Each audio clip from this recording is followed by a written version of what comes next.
ناسس نامی ایک یونان کا شخص تھا جو بہت امیر کبیر تھا. وہ نمبر لگتے ہیں نا 8ویں نمبر پہ اور 7ویں نمبر پہ 6ٹھے نمبر پہ دنیا کا امیر ترین شخص کون ہے. تو کسی زمانے میں وہ ان نمبروں میں تھا. تو اس کی آنکھوں کے یہ پپوٹے کام کرنا چھوڑ گئے. ڈاکٹر سلوشن ٹیپ لگا کے اس کی آنکھ کھول دیتا تھا, سلوشن ٹیپ لگا کے بند کر دیتا تھا اور وہ سو جاتا تھا. پھر وہ کھولتا اور جو ہے وہ اس کو دیکھنا ملتا. تو یہ آٹومیٹک سسٹم خراب ہو گیا. تو کسی نے ناسس سے ایک دن پوچھا کہ تیری زندگی کی سب سے بڑی خواہش کیا ہے؟ یہ جہازوں کے بیڑے تیرے ہیں, یہ اتنے بڑے کاروبار ہیں, تا حد نظر پھیلے ہوئے بنگلے, اتنا کچھ, تو کوئی خواہش رہ گئی ہے؟ اس نے کہا ہاں ایک میری خواہش رہ گئی ہے. تو سننے والے نے کہا کہ کیا؟ کہا کاش کہ اپنی آنکھیں اپنی مرضی سے کھول سکوں, یہ میری خواہش ہے. تو اس نے کہا کہ اگر اس کے لیے تجھے کوئی پیسے لگانے پڑے تو کتنے کو پیسے لگائے گا؟ کہا ساری دولت لگا دوں گا. کاش کہ اپنی آنکھیں تو اپنی مرضی سے کھول سکوں. تو میرے ان دوستوں میں سے کئیوں کو آج یہ احساس ہوا ہوگا کہ یہ بھی کوئی نعمت ہے. اور جو 24 گھنٹے ہمارے ساتھ ہے, تو اتنی نعمتیں ہیں ہمارے اوپر اللہ کی, اور اس کو ہم اپنے حساب سے چھوٹا یا بڑا کہہ لیتے ہیں, لیکن وہ اتنی بڑی ہیں کہ اگر وہ چھن جائیں تو پھر پتہ چلتا ہے کہ جو ہے وہ کتنی بڑی نعمت سے ہم محروم ہو گئے. وہ میرے ایک ملنے والے ہیں, ان کے منہ میں لعاب کی مقدار کم ہے, جس کو ہم نے کبھی سوچا بھی نہیں کہ یہ بھی کوئی نعمت ہے. یہ قدرتی گریس ہے جو منہ کو تر رکھتی ہے اور بولنے میں مدد ملتی ہے, اور نظام انہضام کو اس سے بہت زیادہ فائدہ پہنچتا ہے.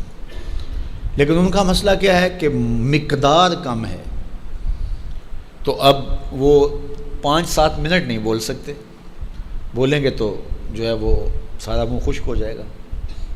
میاں مسئلہ کیا ہے؟ لعاب کم آتا ہے, لعاب کی مقدار تھوڑی ہے. تو کبھی اس کو بھی کسی نے نعمت سمجھا, لیکن یہ کتنی بڑی نعمت ہے. وہ کسی علاقے میں انہوں نے یہ کیا کہ یہ مینڈک نہیں ہوتے, مینڈک, یہ انہوں نے وہاں سے ختم کروا دی, دوائی ایسی ڈالی کہ یہ آواز نکالتے ہیں, یا اس طرح کا وہ مسئلہ ہوا. تو اب کیا ہوا کہ چاول کی فصل پر ایسی سنڈیاں آ گئیں کہ جس کا کوئی علاج ہی نہیں تھا. تو یہ پانی کے اندر جو مینڈکیں ہوتی ہیں, یہ ان حشرات کو کھاتی ہیں جو فصل کے لیے نقصان دہ ہوتی ہیں. تو اب وہ مینڈکیں ڈھونڈتے پھرتے ہیں. اب ہمیں نہیں پتہ کہ کون سی چیز کتنی بڑی نعمت. یہ کیچوا ہوتا ہے, کیچوا کبھی آپ نے دیکھا جس کو وہ ہم اپنی پنجابی میں گنڈویا کہتے ہیں. کبھی آپ نے سوچا کہ اس کا سلسلہ کیا ہے؟ یہ مٹی کھاتا ہے, ایک طرف سے دوسری طرف سے نکال دیتا ہے. اور اب ہمارے ادھر ایک ذمہ دار تھا, تو وہ بچوں کو پیسے دیتا تھا کہ وہ لے کر کے اور اپنی فصلوں میں چھوڑتا تھا. اس کو کسی ماہر نے بتایا کہ یہ زمین کی زرخیزی کا جو ہے وہ سبب ہے, کہ ایک طرف سے کھاتا ہے دوسری طرف سے نکال دیتا ہے, اور وہ مٹی اتنی زرخیز ہوتی ہے کہ دوسری مٹی میں جب ملتی ہے تو کیمیائی کھادیں بھی وہ کام نہیں کرتی جو یہ کیچوا کام کرتا ہے.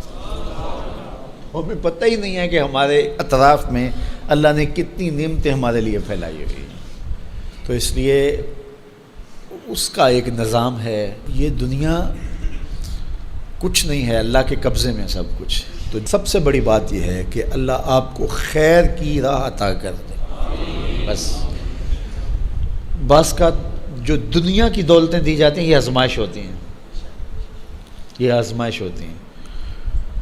تو جو آپ کو کسی سے نیکی کرنے کی توفیق مل جائے, کسی کی مدد کرنے کی توفیق مل جائے, کسی دکھی کے کام آنے کی توفیق مل جائے, کسی کی جان بچانے کی توفیق مل جائے, تو یہ بہت بڑی دولت ہو.